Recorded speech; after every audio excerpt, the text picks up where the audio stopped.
మరికొన్ని crime news సంక్షిప్తంగా చూద్దాం.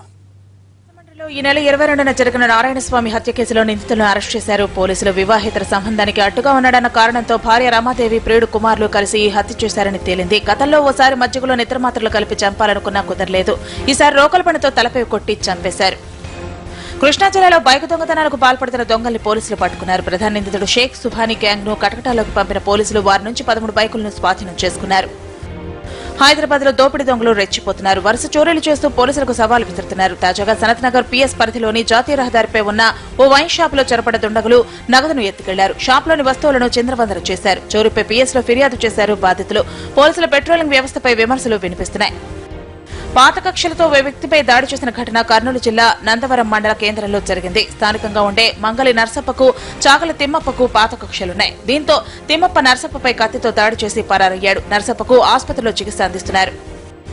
కడప జిల్లా పులివెందుల్లో ఓ అమ్మాయిని ఏడ్పిస్తున్న వ్యక్తిని చిత్తకొట్టి పోలీసులకు అప్పగించారు స్థానికులు. శ్రీరామ థియేటర్ రోడ్లో ప్రసన్నకుమార్ ఓ అమ్మాయి వెంటపడి ఏడిపిస్తున్నాడు. భయంతో ఆ అమ్మాయి ఓ దుకాణంలోకి దూరింది. అది గమనించిన స్థానికులు ఆ అబ్బాయికి దేహశుద్ధి చేశారు. నకిలీ పత్రాలతో పెన్షన్ పొందుతున్న వ్యక్తిని నిజామాబాద్ పోలీసులు అరెస్ట్ చేశారు. ఎల్లారెడ్డికి చెందిన యాహ్యా ఎలాంటి ఉద్యోగాలు చేయకుండా నకిలీ పత్రాలు సృష్టించి 5-6 ఏళ్లుగా పెన్షన్ పొందుతున్నాడు.